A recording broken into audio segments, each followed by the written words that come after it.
warahmatullahi wabarakatuh. Perkenalkan, nama saya Tiara Fadila Ramadhani dengan NIM 227. Saya Nazwata Natasha dengan NIM 221. Saya Vina Sabila Fatia dengan NIM 236. Saya Faraini dengan NIM 244. Kali ini kami akan mempresentasikan hasil kerja kami yang berupa analisis filsafat tentang pernikahan beda agama yang dikabulkan oleh penetapan Pengadilan Negeri Jakarta Selatan. Filsafat tentang pernikahan beda agama yang dikabulkan oleh penetapan Pengadilan Negeri Jakarta Selatan.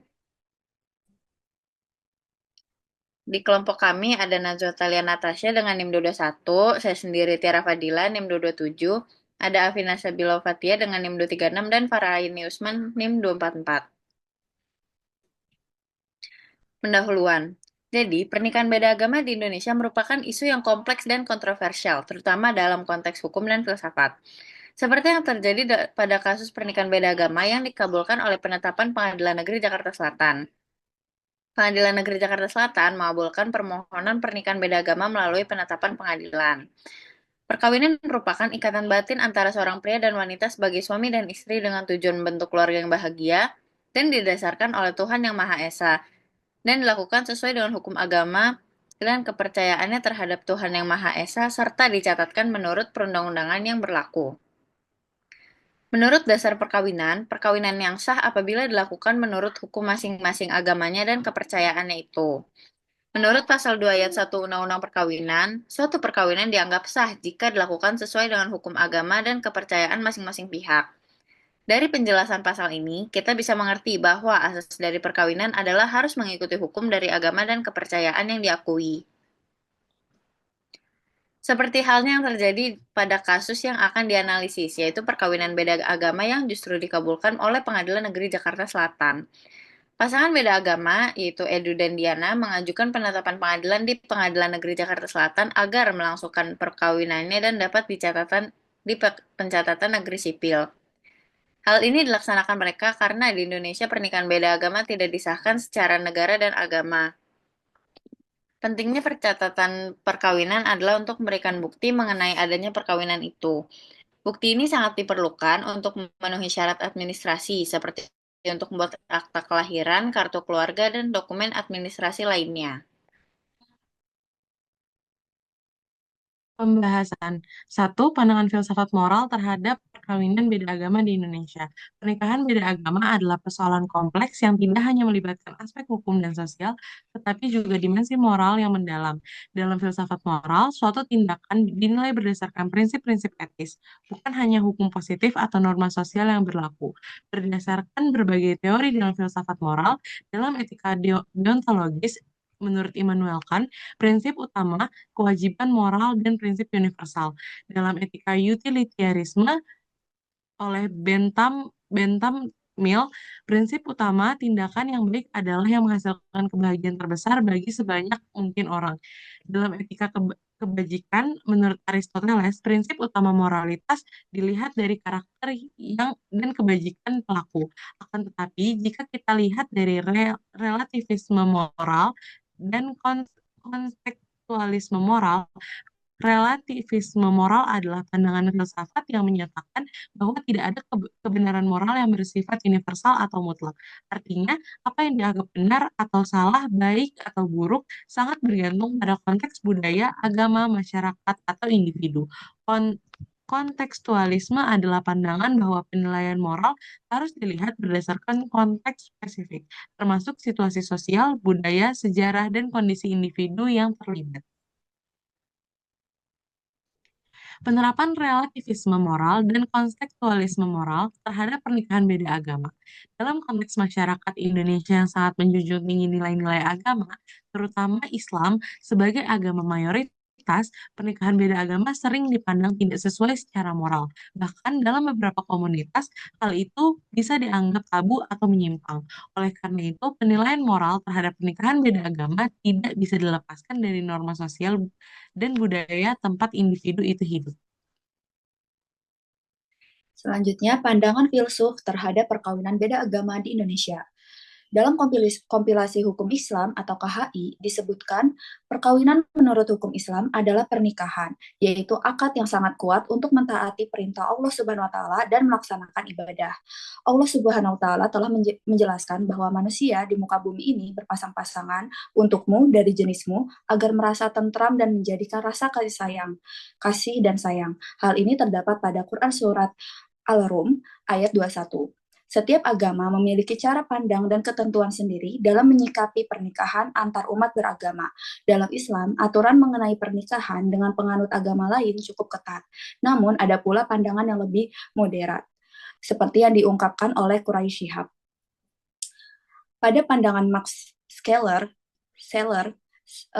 menegaskan bahwa eksistensi manusia tidak bisa dilepaskan dari ruang dan waktu, serta lingkungan sekitarnya, baik hubungan dengan sesama manusia maupun dengan alam. Manusia dibentuk oleh budaya dan tradisi, serta dipengaruhi oleh masa lalu dan cita-citanya. Pandangan ini disebut sebagai personalisme, berbeda dari individualisme karena menekankan keterhubungan antar pribadi, bukan semata-mata kemandirian individu.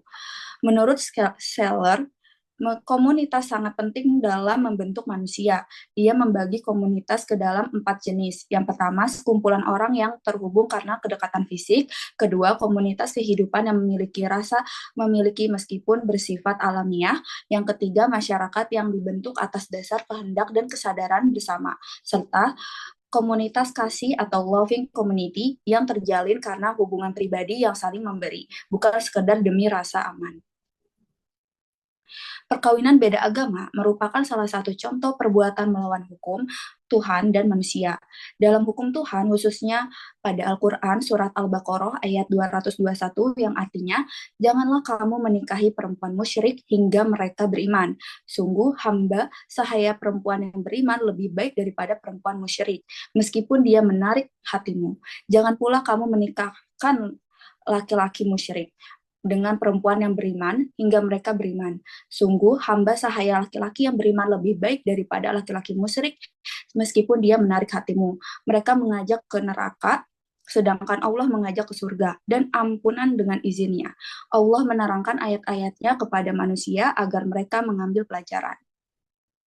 Dan diatur dalam Undang-Undang Perkawinan Pasal 2 Ayat 1 mengatakan bahwa perkawinan adalah sah apabila dilakukan menurut hukum masing-masing agamanya dan kepercayaannya itu. HLA Hart juga mengatakan sistem hukum merupakan suatu sistem logika yang tertutup. Dengan itu, seharusnya para hakim tidak mengabulkan permohonan penetapan perkawinan beda agama, karena sudah diatur jelas dan tertulis di dalam Undang-Undang Perkawinan Pasal 2 Ayat 1 dan hukum Tuhan yang dikemas dalam Al-Quran Surat Al-Baqarah ayat 201 bahwa perkawinan beda agama sepenuhnya tidak sesuai dengan kedua aspek hukum tersebut. Perkawinan beda agama yang sialnya marak dilaksanakan ini justru mendapat keabsahan hukum dari tim hakim yang mengabulkan permohonan penetapan tersebut. Tim hakim bukannya berkaca dari para filsuf, mengambil dasar teori dari para filsuf dan juga aturan agama bahwa perkawinan beda agama seharusnya tidak dilegalkan. Bahkan seharusnya para tim hakim sebelum memutus penetapan tersebut, para tim hakim mengkaji lebih awal soal kasus apa yang mau dikabulkan penetapannya.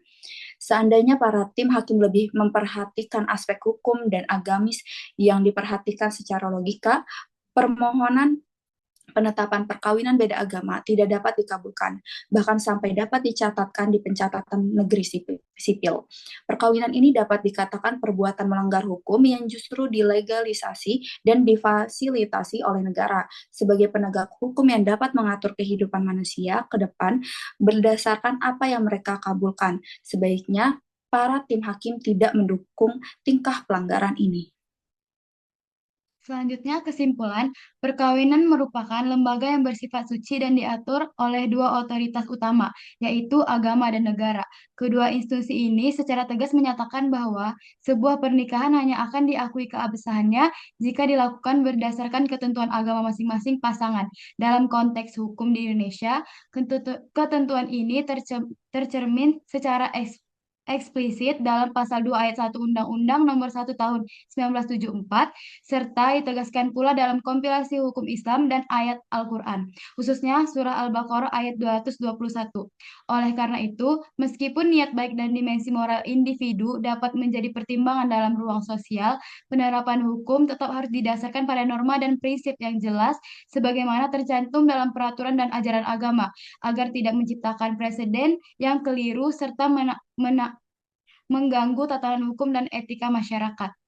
Saran, para tim hakim juga sebaiknya lebih mengkaji tentang apa yang ingin mereka putus, secara filsafat maupun secara agama, karena dalam memutuskan hal yang kedepannya menjadi jalan lanjut hidupnya manusia, para tim hakim dapat mempertimbangkan kembali apakah putusan yang mereka kabulkan akan memudahkan hidup para pemohon, apakah hasil putusannya membuat pemohon mendekatkan diri dengan Tuhannya. Jika hakimnya saja memutuskan tindak pelanggaran agama seperti ini demi kebahagiaan pemohon, apakah pemohon dapat mendekatkan diri dengan Tuhannya masing-masing? Putusan saja menabrak tembok-tembok agama yang dianut para pemohon, apalagi hidup mereka ke depannya. Sekian dari presentasi kita hari ini. Wassalamualaikum warahmatullahi wabarakatuh. Terima kasih.